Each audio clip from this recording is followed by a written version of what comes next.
Vamos ao texto sagrado, irmãos? Abra comigo, por favor, no livro dos Salmos. Salmo de número 127.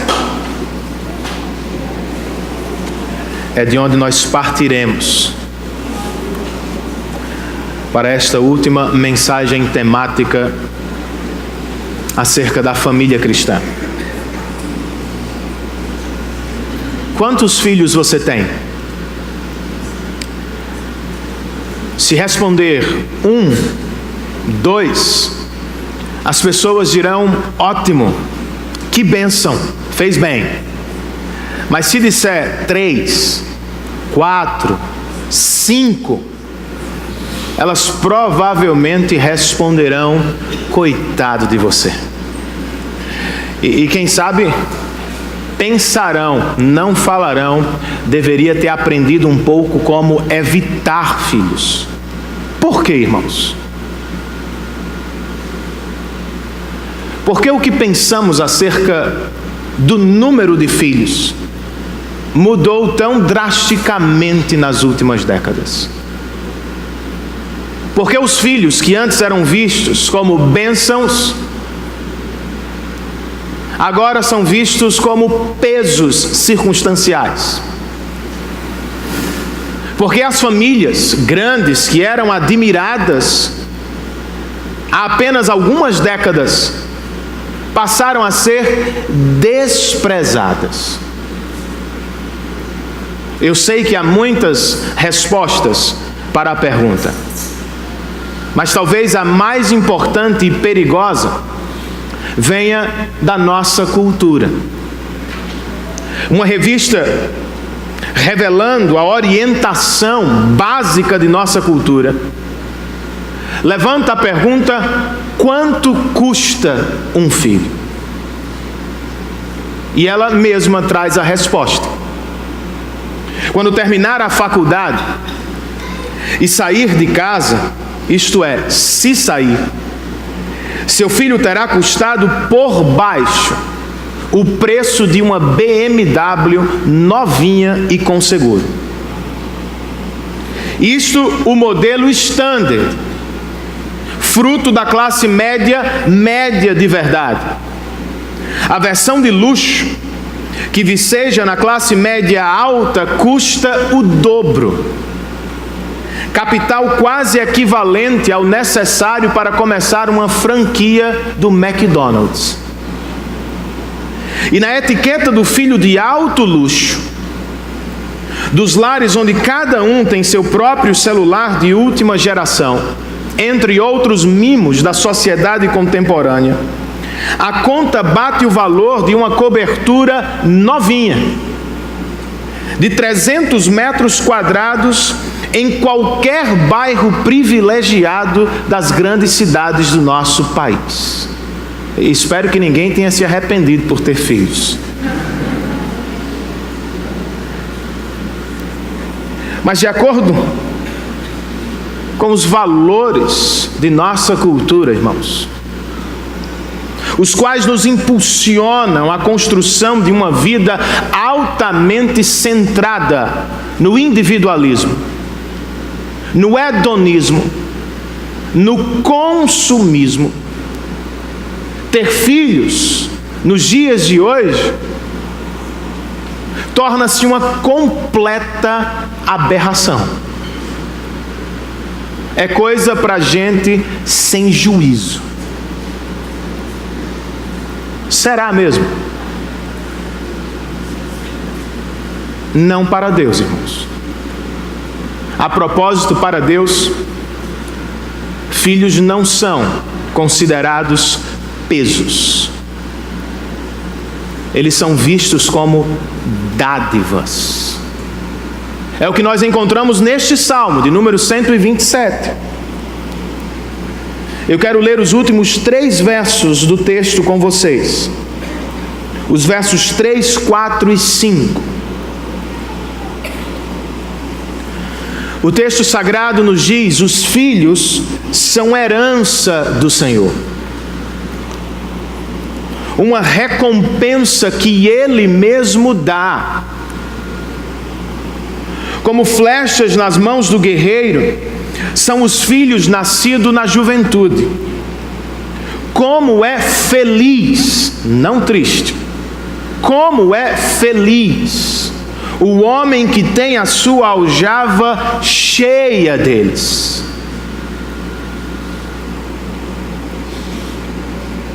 Pois não será humilhado quando enfrentar seus inimigos no tribunal. Vamos orar? Senhor, muito obrigado por esta tarde e pelo privilégio que tenho de cultuar com os meus irmãos. Muito obrigado a Deus pelos cânticos e pelas ofertas que deixamos diante de Ti. Mas agora, quando nos aproximamos da Tua palavra, nós Te pedimos assistência dobrada do Teu Espírito Santo. Pois, infelizmente, ouvimos muito mais a nossa cultura e por isso certamente haverá resistência nos nossos corações. Espírito Santo de Deus, faz a Tua obra nos nossos corações. Converte-nos a Ti e leva-nos à Tua vontade, para a glória do Teu nome e para a alegria das nossas famílias. Nós Te pedimos isso, em nome de Jesus e para a glória dEle. Amém. Esta é a opinião de Deus, irmãos. Os filhos são herança, são recompensas que o próprio Deus dá à paz, e não pesos.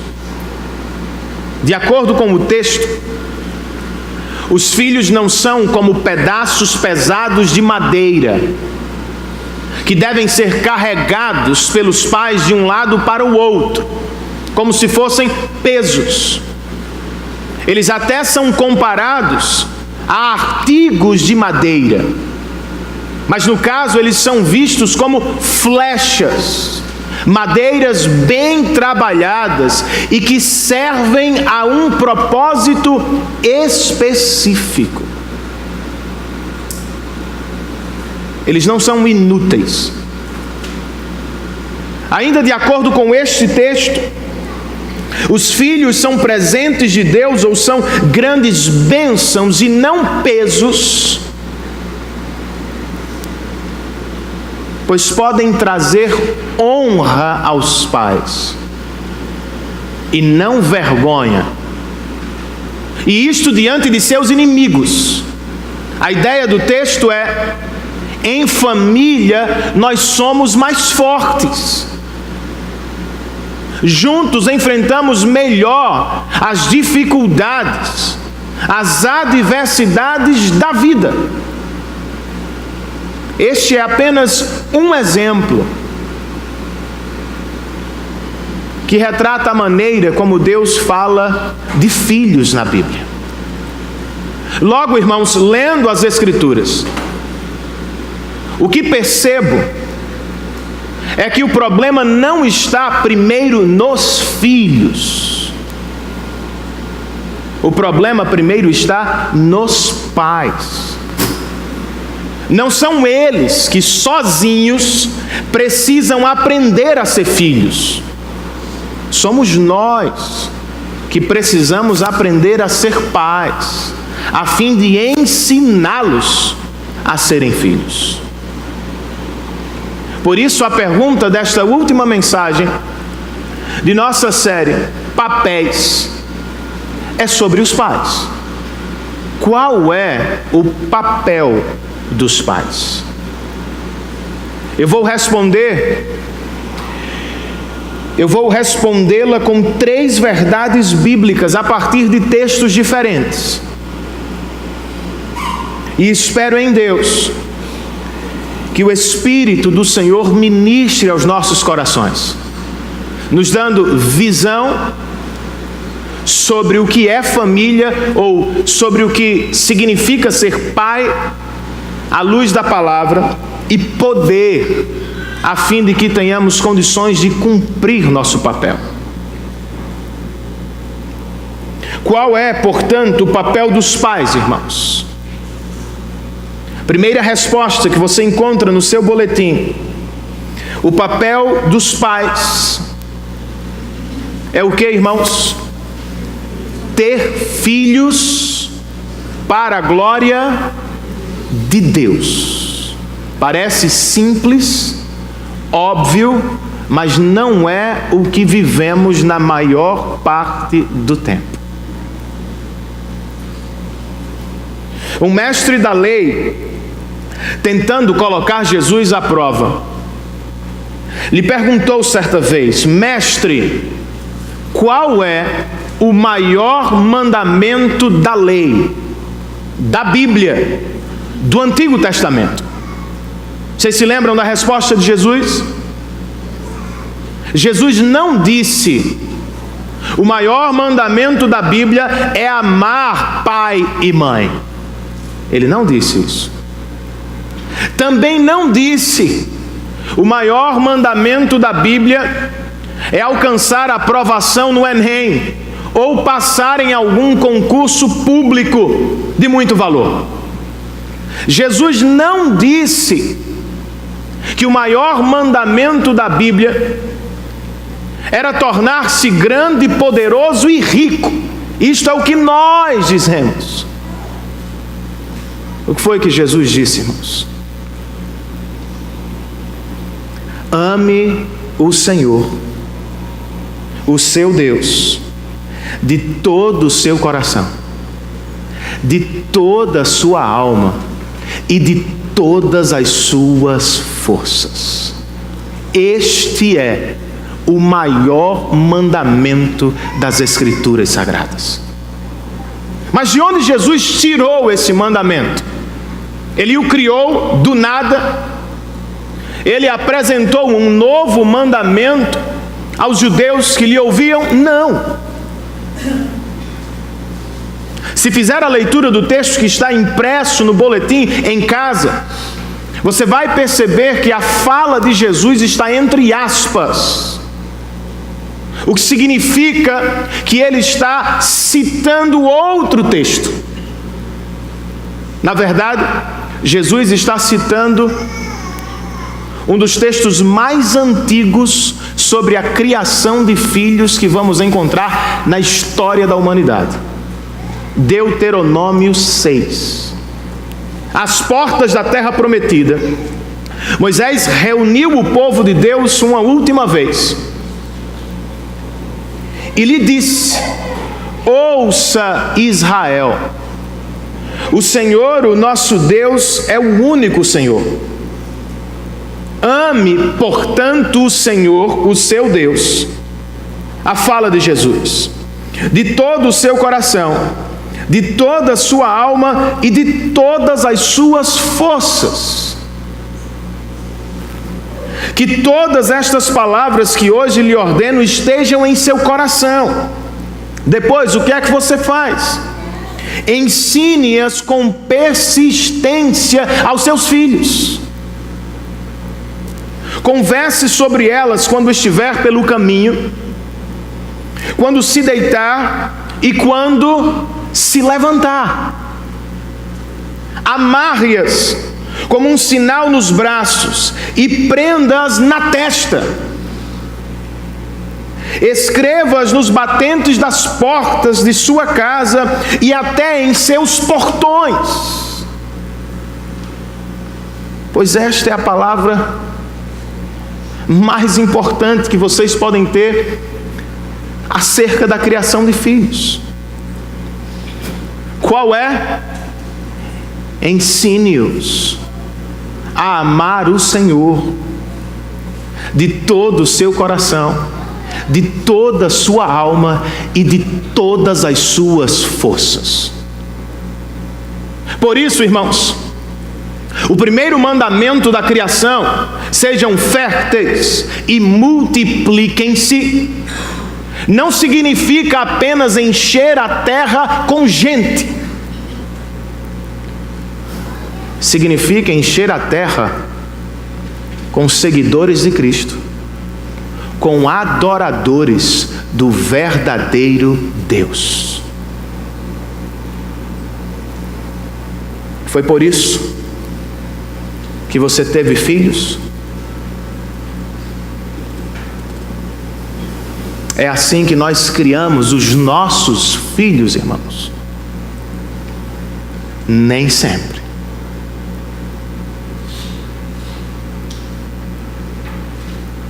Às vezes encontro pais que esperam a adoração dos filhos, e às vezes encontro pais que se prostram em adoração aos filhos. São pais que esperam ser amados como se fossem Deus.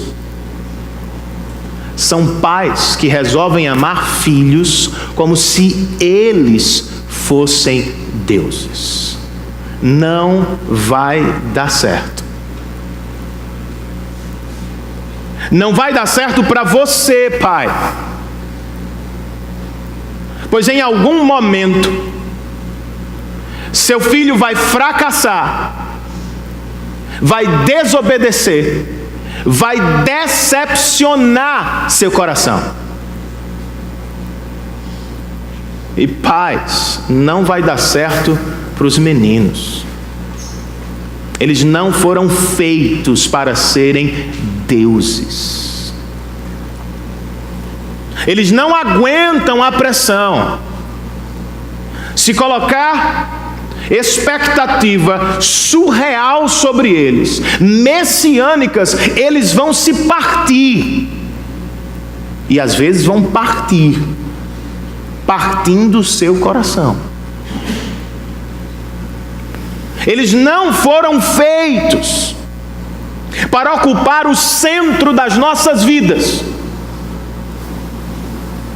Não é ao redor dos nossos filhos que todas as coisas giram na terra. Segundo a Escritura, todas as coisas giram em torno do Filho de Deus. Por isso, ao término de Romanos, Paulo adora o Cristo de Deus, dizendo: pois dele, por meio dele, para ele são todas as coisas, por isso a ele glória eternamente. Não adoramos pais, não adoramos filhos. Cristãos adoram o Filho bendito de Deus, que morreu no nosso lugar na cruz do Calvário. Se não devemos fazer deles o alvo da nossa devoção, e se não devemos nos fazer alvo da adoração deles, o que fazemos?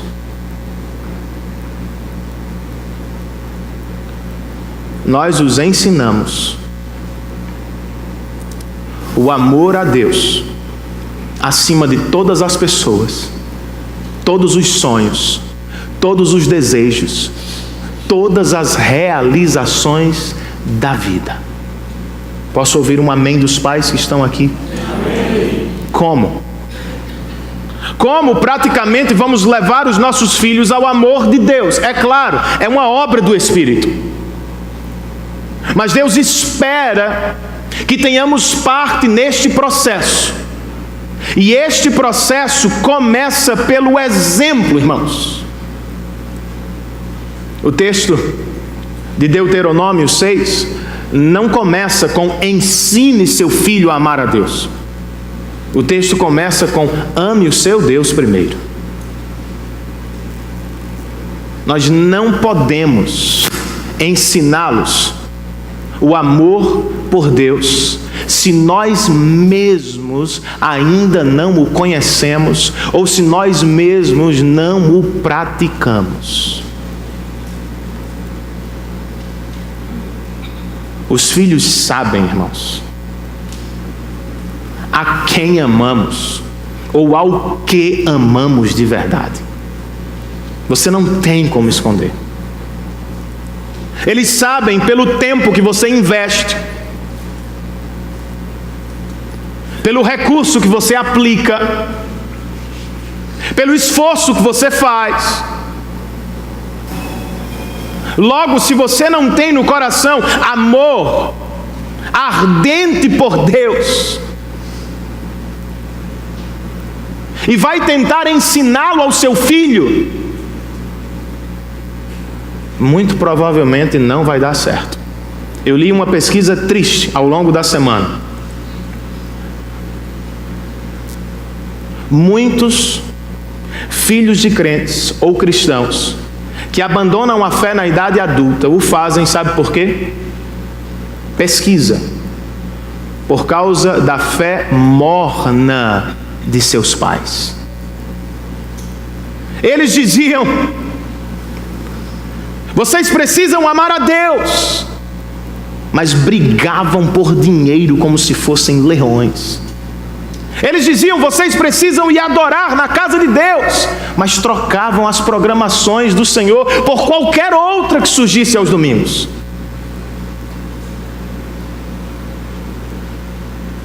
Eles sabem o que amamos. Mais importante ainda, irmãos, Deus sabe. Jesus disse no Sermão da Montanha: onde estiver o teu tesouro, aí também está o teu coração. Onde é que você gasta a maior parte do tempo, irmão? O que é que você faz com a maior parte do recurso que Deus envia à sua casa? Como é que você trata a leitura da palavra, a oração, o culto ao Senhor? Eles sabem que Deus tenha misericórdia de nós pais, e que por obra do Espírito Santo Ele produza nesta tarde arrependimento nos nossos corações, a fim de que outra vez surja nos nossos corações amor e devoção a Deus, e como consequência, exemplo para os nossos filhos. Além de exemplo, irmãos, nós não podemos deixar a educação cristã dos nossos filhos nas mãos dos professores da igreja. Eles ajudam muito, louvado seja o Senhor por eles. Meninos, meninas, adultos e jovens que semanalmente se dedicam aos nossos filhos. Mas a responsabilidade não é deles, primeiramente. Nós precisamos arregaçar as mangas e ensinar os nossos filhos. O texto nos diz que devemos fazê-lo em 3 momentos do dia, o que sugere regularidade e ao mesmo tempo informalidade. Eu não posso deixar a educação cristã para os domingos. Eu preciso separar tempo diariamente para isso. Eu não estou falando de muito tempo. Cultos domésticos duram entre 15 e 30 minutos no máximo, de leitura, explicação breve, aplicação, conversa e oração. Não sei se você sabe, mas foi através do culto doméstico que Deus trouxe muitos avivamentos à igreja. Quando a igreja estava fria e aparentemente morrendo em alguns lugares do mundo, foi através de famílias que se reuniam em suas casas diariamente para ler a Bíblia e orar pela família e pela igreja, que Deus trouxe grandes avivamentos sobre a igreja, irmãos. Então não pense que isto é pouca coisa. Separe um tempo, se esforce e reúna sua família todos os dias, regularmente. Mas perceba o elemento da informalidade. O texto nos diz de Deuteronômio: ensine o amor ao Senhor quando estiver no caminho, ao se levantar e ao se deitar. Não é apenas em uma escola, não é apenas na sala de aula. Ensine o amor de Deus ao longo da vida. Aproveite as oportunidades, crie oportunidades. Faça pontes enquanto conversa sobre o dia com seus filhos. Um pastor experiente, falando sobre conversas com filhos, escreve que sempre há dois tipos de conversas. Há a conversa frente a frente e há a conversa lado a lado. A conversa frente a frente, segundo ele, é sempre mais superficial. Importante, porque promove comunhão, intimidade e aproximação. É aquela que fazemos enquanto comemos, por exemplo. Mas é a conversa lado a lado que nos possibilita mergulhar no coração dos nossos filhos. Quando estamos caminhando, quando estamos indo à escola, e eles não precisam nos encarar olho no olho, eles se sentem mais à vontade, criam mais coragem para nos fazer as perguntas mais difíceis. Então não apenas vá à escola, não só volte da escola, aproveite este tempo para pastorear o coração do seu filho, para promover amor por Deus, pois foi para isso, quer você saiba ou não, que Deus lhe permitiu filhos nesta terra. Eles precisam ser criados para a glória de Deus. O que mais, irmãos, é parte de nossa responsabilidade? O papel dos pais é também educar filhos de acordo com o Evangelho.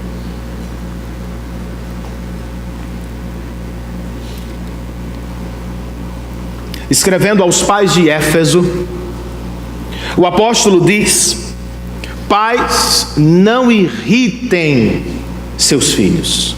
Minhas filhas amam essa parte do texto. Vez por outra, lançam mão dessa parte. Antes, continua Paulo, criem-nos segundo a instrução e o conselho do Senhor. São duas exortações.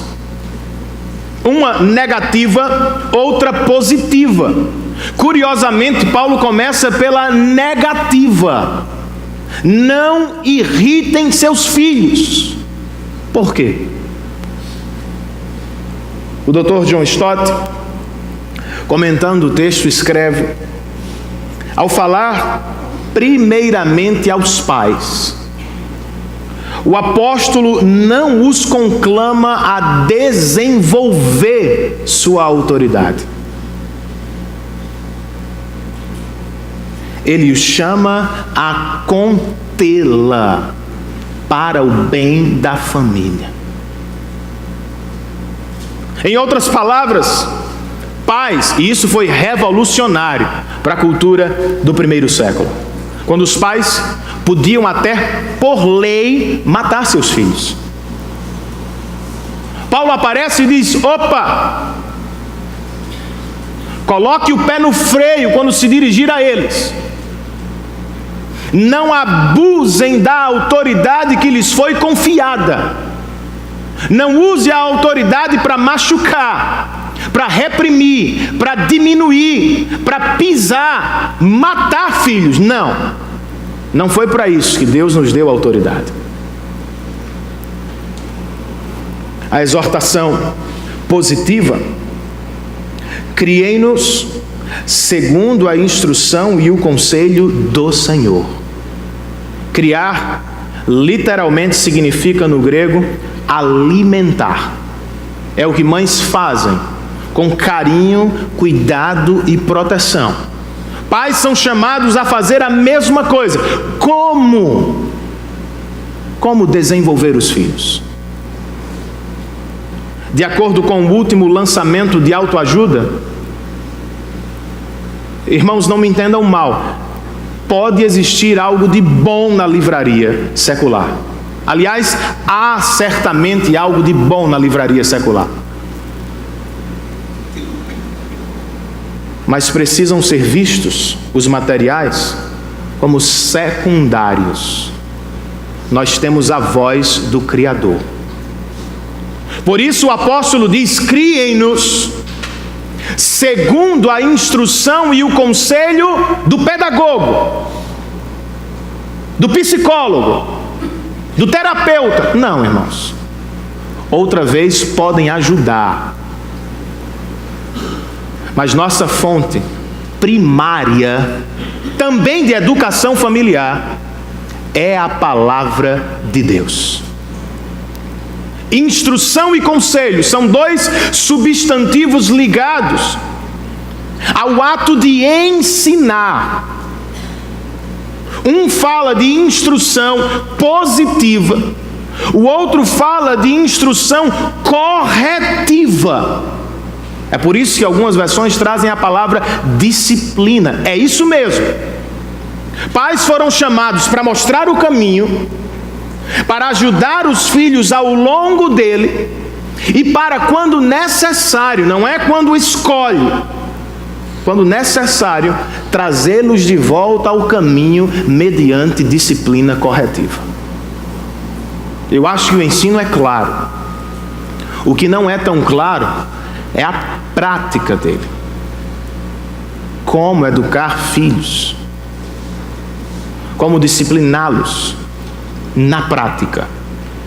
Eu penso que o segredo, irmãos, está na expressão do Senhor, ao final do verso 4 deste texto, ou na expressão correlata no Senhor, ao final do verso 1 do mesmo texto de Efésios.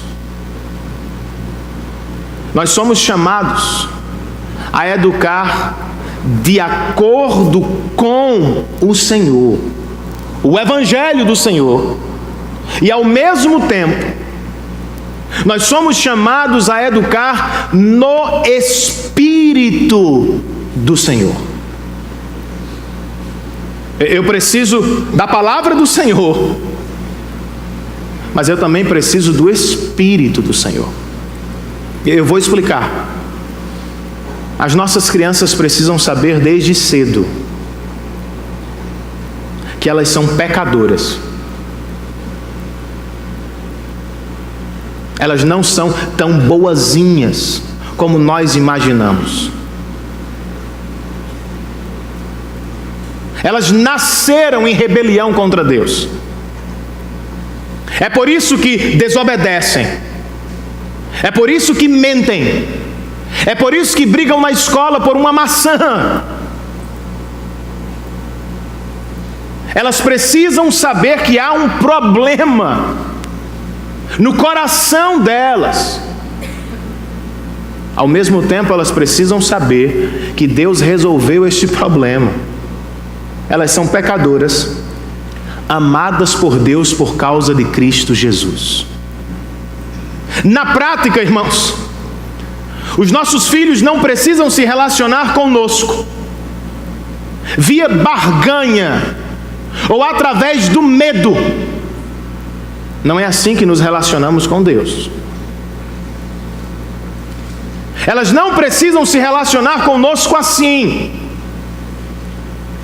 esperando dádivas, temendo castigos. Elas precisam nos obedecer por amor, pois é por amor que nós obedecemos a Deus. Não é desejando o que Ele pode nos dar, não é temendo o que Ele pode nos dar. Tudo o que Ele podia nos dar de melhor já nos foi dado, e isto pela graça. Logo, os nossos filhos precisam ser criados segundo o mesmo modelo evangélico. Como disciplinamos os nossos filhos, irmãos? Outra vez, eu acho que a expressão locativa no Senhor é por demais importante.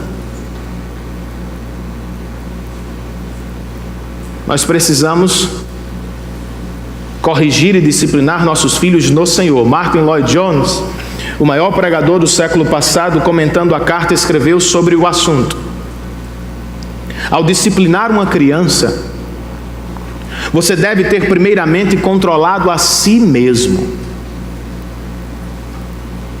Pois que direito você tem de dizer ao seu filho que ele precisa de disciplina, quando você, obviamente, também está precisando dela?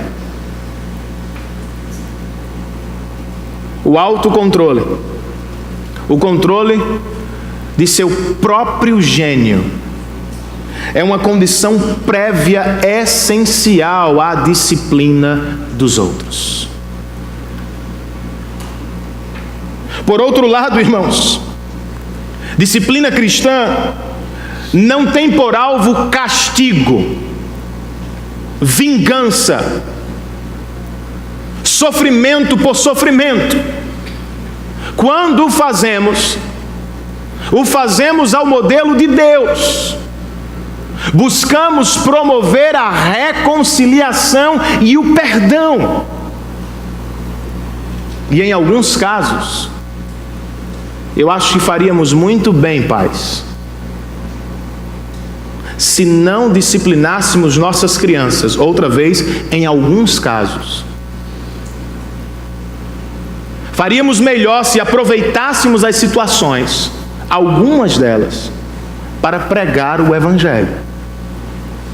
Pois se Deus disciplinasse a mim toda vez, eu já teria morrido, como Marco contou hoje. Se ele me batesse todas as vezes, irmãos, eu já teria sido fulminado.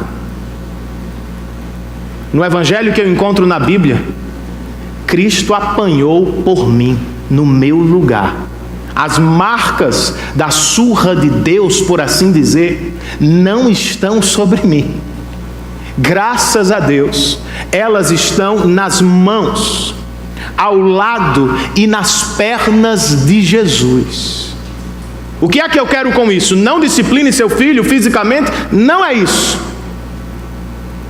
O faça no espírito do Evangelho e jamais se esqueça da graça do Evangelho. Deus não nos conquistou pela lei, irmãos.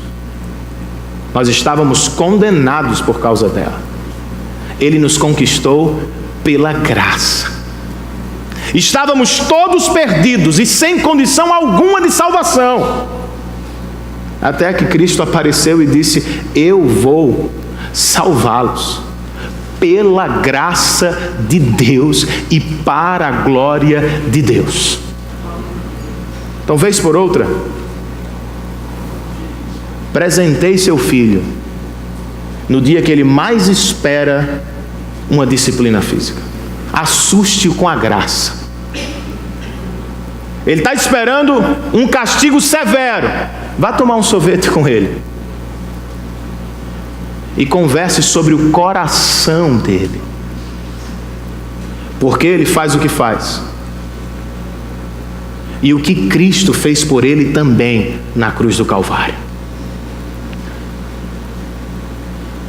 Além disso, irmãos, dependamos todos de Deus.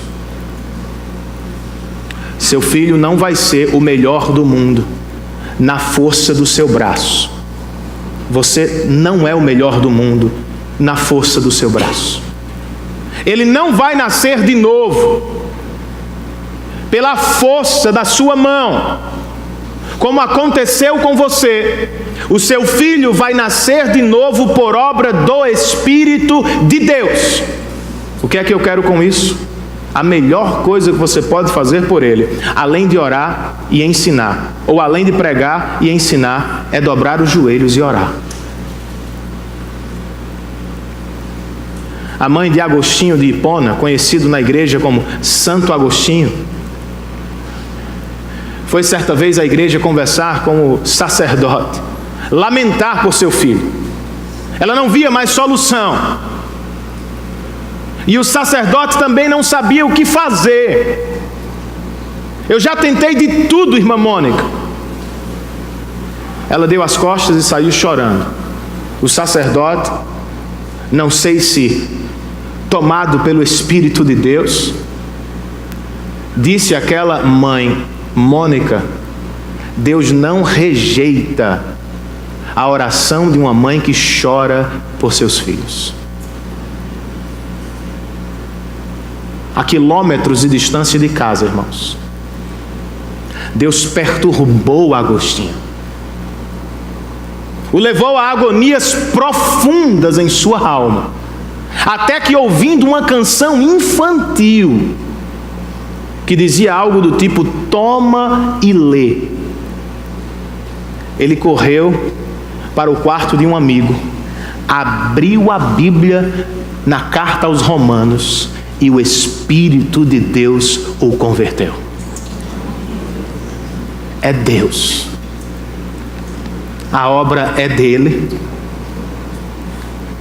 e por isso a glória também da salvação dos seus filhos é somente dele.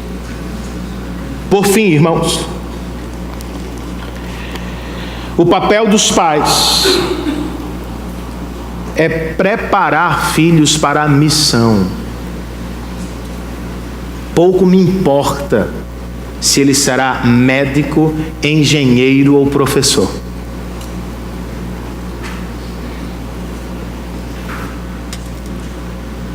O que eu espero de todos os nossos filhos é que eles sejam discípulos de Cristo e estejam engajados com a missão de tornar Cristo conhecido e desejado entre as nações.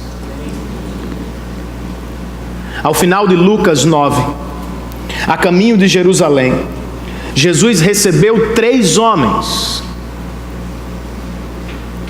que abertamente disseram: queremos ser teus discípulos. O primeiro disse: Senhor, eu te seguirei por onde quer que fores. Jesus estava a caminho de Jerusalém, onde seria traído, preso e crucificado. Ele estava a caminho da missão. E agora chega um homem que diz: Senhor, eu vou contigo por onde quer que fores. Será mesmo, irmãos? Jesus disse àquele homem: as raposas têm suas tocas e as aves do céu têm seus ninhos, mas o Filho do Homem não tem sequer onde repousar sua cabeça. Amigo, eu deixei a glória, estou a caminho de uma dura missão. Você pode fazer o mesmo? Você pode trocar as glórias deste mundo para me acompanhar à cruz? Do primeiro, Jesus se voltou ao segundo homem e simplesmente disse: siga-me. A resposta daquele homem foi: Senhor, deixa-me ir primeiro sepultar meu pai.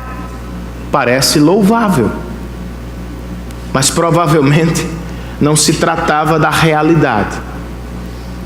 Pois se o pai daquele homem estivesse morto e prestes a ser enterrado, ele não estaria dizendo a Jesus: quero ir contigo para Jerusalém. Um comentarista diz que a resposta está no numeral primeiro. Quando este homem diz: me permita primeiro sepultar meu pai, ele está revelando uma confusão entre quem é o primeiro do seu coração. Eu ainda não estou totalmente decidido, Jesus. Então surge o terceiro homem, que diz: vou seguir-te, mas deixa-me primeiro voltar e despedir-me da minha família. Outra vez, qual é o problema de um adeus? Não é tão simples assim.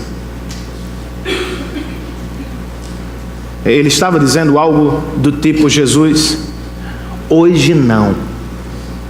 Eu vou adiar o discipulado. Eu vou voltar a tratar das coisas de casa, quem sabe amanhã. Ele estava dividido entre o seguir a Cristo e o voltar atrás. Por isso Jesus terminou o texto dizendo: ninguém que põe a mão no arado e olha para trás está apto para o reino de Deus. A linguagem é do campo. E Jesus estava se utilizando do lugar onde estava. Ele sabia, os ouvintes sabiam, que plantar em Israel é coisa difícil, pois o terreno é acidentado. E nenhum plantador pode fazer seu trabalho olhando para trás. Ele precisa olhar para frente, senão vai tropeçar. Os 3 homens se apareceram e disseram: queremos ir contigo. Não estão tão certos do que querem.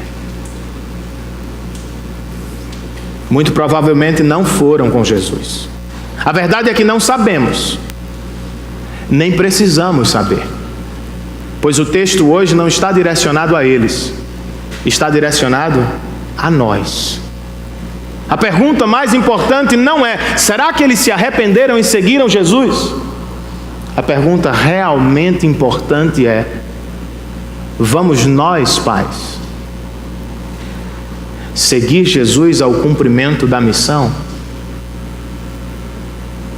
Certo, mas o que é que isso tem a ver com a família, Renan? Tudo. Seguir a Cristo no cumprimento de nossa missão implica revelar ao cônjuge e aos filhos quem é o primeiro do nosso coração. Por causa dele e da missão que ele me deu, nem sempre eu poderei atender às necessidades das minhas filhas ou esposa. Quer um exemplo? Isso choca a igreja brasileira que se prostrou diante da família. Eu não pude participar do Dia dos Pais, da escola das minhas filhas. Não foi porque abertamente resolvi negligenciar a programação.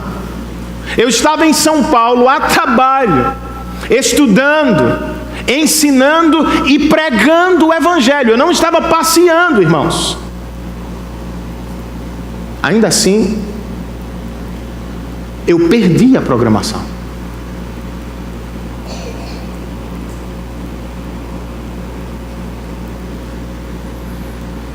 Parte de nossa missão, escreve Francis Chan no livro que eu indiquei na primeira mensagem, é desenvolver uma família amável e bela para ilustrar aos nossos semelhantes o que Deus espera dos relacionamentos humanos. Isso é parte da nossa missão. A outra parte envolve deixar a família quando necessário, por causa de um chamado maior. E isto nem de longe vai prejudicar o coração das minhas filhas. Ao contrário, vai dar a elas realidade material de quem é o primeiro no meu coração. Eu não negligencio a família. Eu não faço isso em todas as programações da escola. Eu estou lá quase sempre, mas não posso estar sempre. Isso é tão real que Sofia, quando falou comigo ao telefone, disse: pai, não se preocupe. Eu sei que se pudesse estaria aqui. E eu sei que você está pregando o Evangelho. Enquanto preparava a mensagem, eu me deparei com um testemunho maravilhoso de um casal de missionários.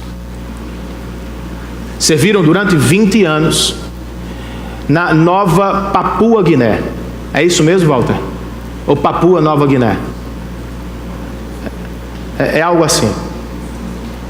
20 anos, irmãos. Um casal. Aprenderam a língua, grafaram a língua, traduziram o Novo Testamento, pregaram o Evangelho e plantaram igrejas entre a tribo Ituri. 20 anos. Detalhe, com 4 filhos.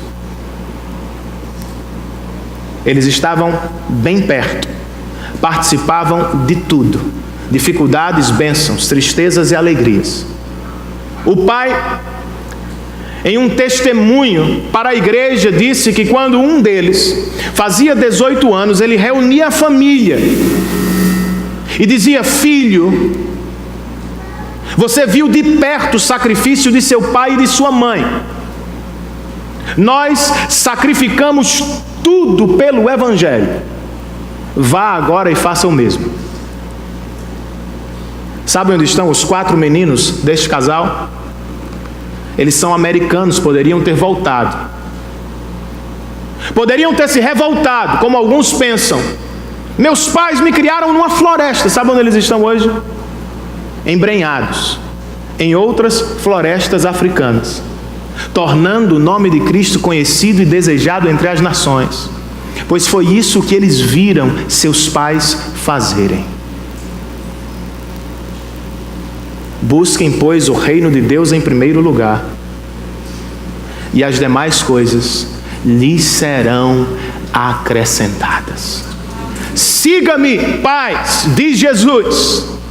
Siga-me venham fazer missões, mas também lembrem-se, eu estarei com vocês todos os dias da sua vida.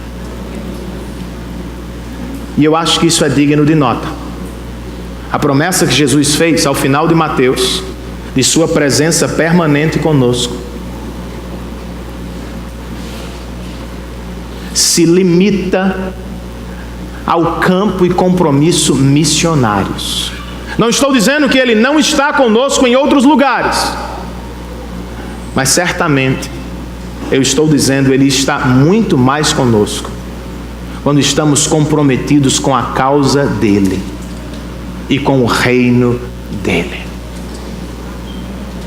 Afinal, irmãos, filhos são bênçãos ou pesos para você? Depende de como os criamos. Os criamos para a glória deles, para a nossa glória ou para a glória de Deus? O nosso modelo é o individualismo da cultura que nos cerca ou o evangelho sacrificial de Cristo? Estamos treinando nossos filhos para serem servos ou para serem servidos? Queremos que eles sejam grandes aos olhos dos homens ou santos aos olhos de Deus? Eu quero concluir esta mensagem e, consequentemente, esta série de família, irmãos, citando um trecho da vida do missionário presbiteriano John Paton, sobre quem estamos estudando com as nossas filhas em casa. John Paton, depois de estudar medicina e teologia, deixou a Escócia e serviu durante décadas entre os canibais, nas ilhas dos mares do sul, ali no Pacífico, perto da Austrália. Das 30 ilhas onde trabalhou, ele levantou 25 igrejas para a glória do Senhor. Mas no processo, perdeu uma esposa, 5 filhos dos 11 que o Senhor lhe deu no campo. Quase foi morto pelos canibais e constantemente viveu com perseguição e doenças. como é que ele conseguiu? Como não desistiu? De onde vinha a coragem daquele homem? Piper, em uma mini biografia, diz que a coragem de John Paton vem principalmente do relacionamento que ele tinha com seu pai. Ele diz neste texto que o tributo que Paton faz ao pai já vale o livro. Se você lê o tributo, já ganhou o preço que pagou. Eu separei 2 trechos e eu quero ler para vocês, como conclusão deste nosso mês. Primeiro, falando da devoção familiar de seu pai, Paton escreve: mesmo que tudo mais na religião, por alguma catástrofe impensável, fosse varrido da minha memória, fosse apagado do meu entendimento, minha alma sempre voltaria para aquelas cenas do santuário do meu pai em casa, ouvindo ainda o eco daqueles clamores a Deus, e isso seria suficiente para jogar fora todas as dúvidas do meu coração. Pois eu diria: o meu pai caminhava com Deus, por que não posso fazer o mesmo? Paton continua: jamais conseguirei explicar o quanto as orações do meu pai me marcaram. Escutem isso, irmãos. Quando ele se ajoelhava para orar, e nós em torno dele, ele derramava sua alma com lágrimas pela conversão dos perdidos, e orava por cada necessidade pessoal e doméstica com paixão e seriedade. Eu achei isso fantástico. Era como se todos nós estivéssemos na própria presença de Cristo. Foi ali, diz Paton, que eu aprendi a amar e sentir o meu Salvador.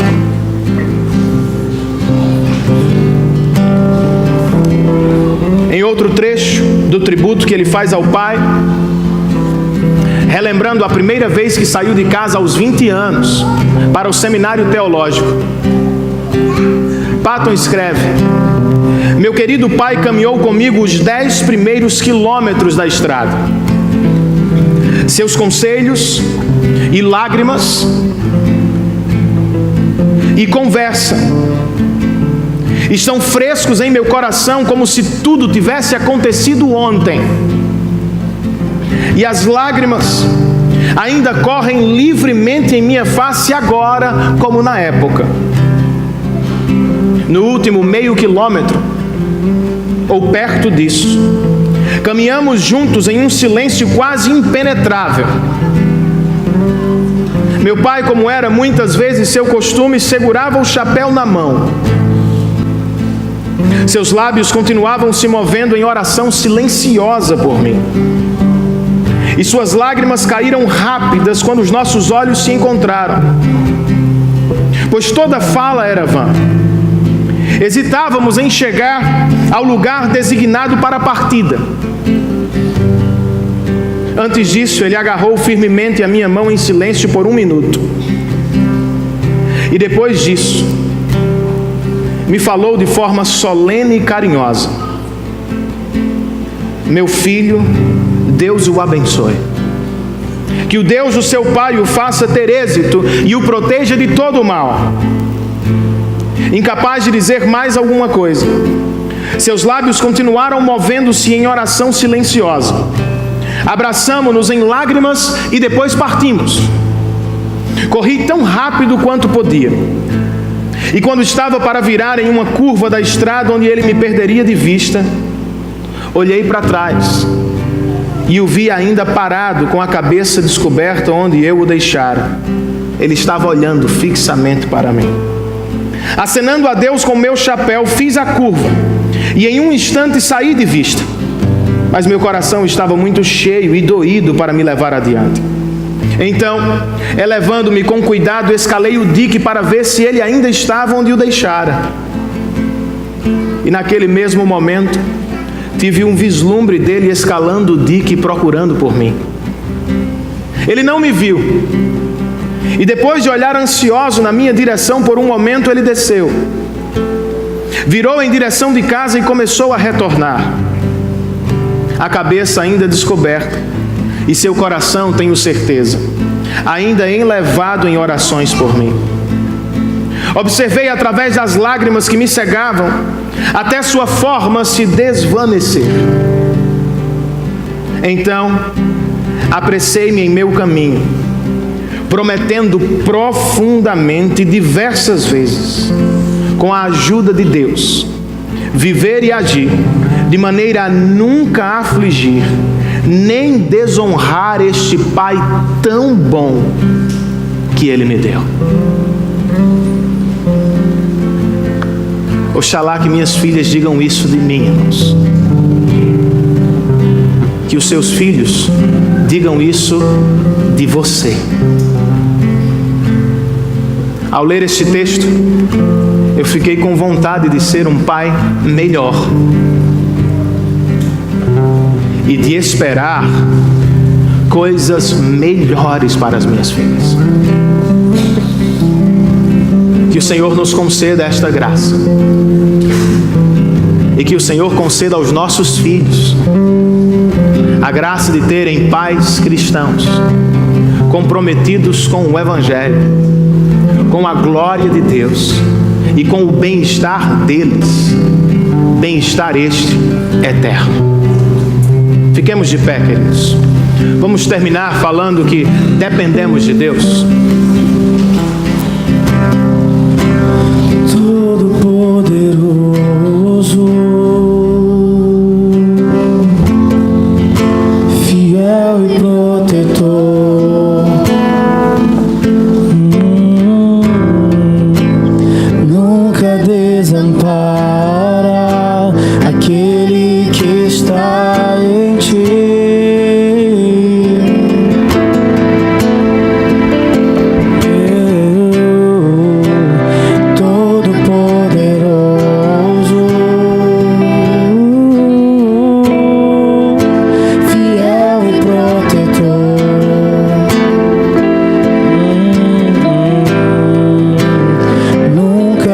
Desampara aquele que está em ti.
nossa oração.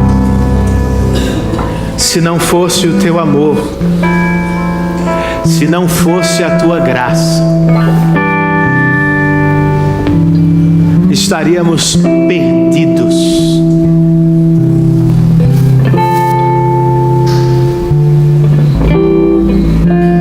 Por causa da nossa suposta bondade, estaríamos longe de ti e condenados para sempre.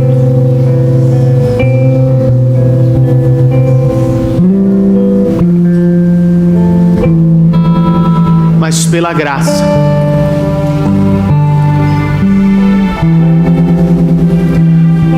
o Senhor se deu no nosso lugar na cruz do Calvário.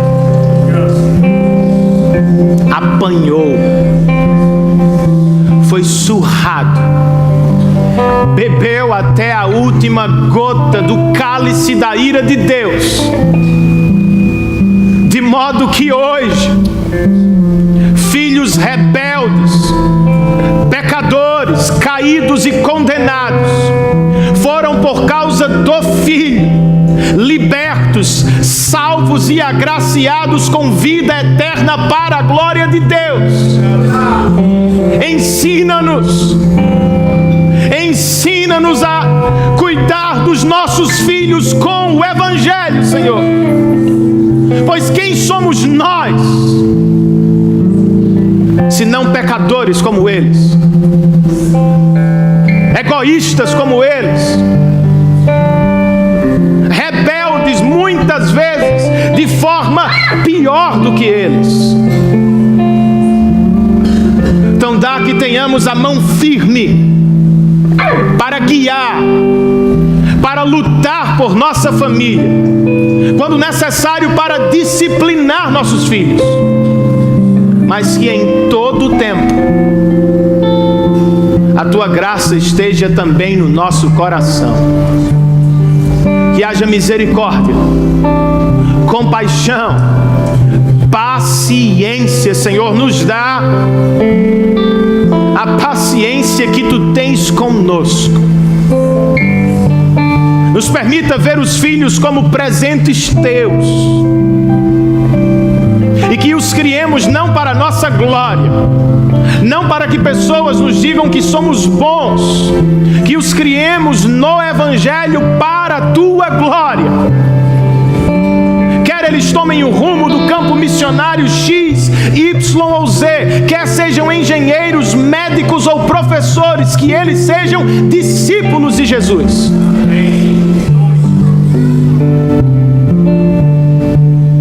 Faz isso, Senhor.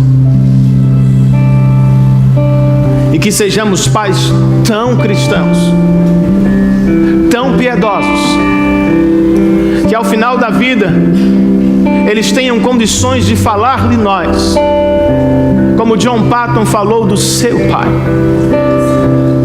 Ajuda-nos, Senhor, por favor. É o que nós te pedimos, em nome de Jesus. Vamos receber a bênção do Senhor. Que o amor de Deus, nosso Pai, a graça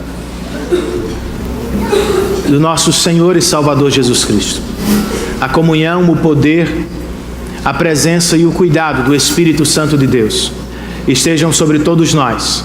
E todos nós dizemos em uma só voz: amém. Que Deus nos abençoe, queridos. Que tenhamos uma ótima semana sob a influência da palavra de Deus.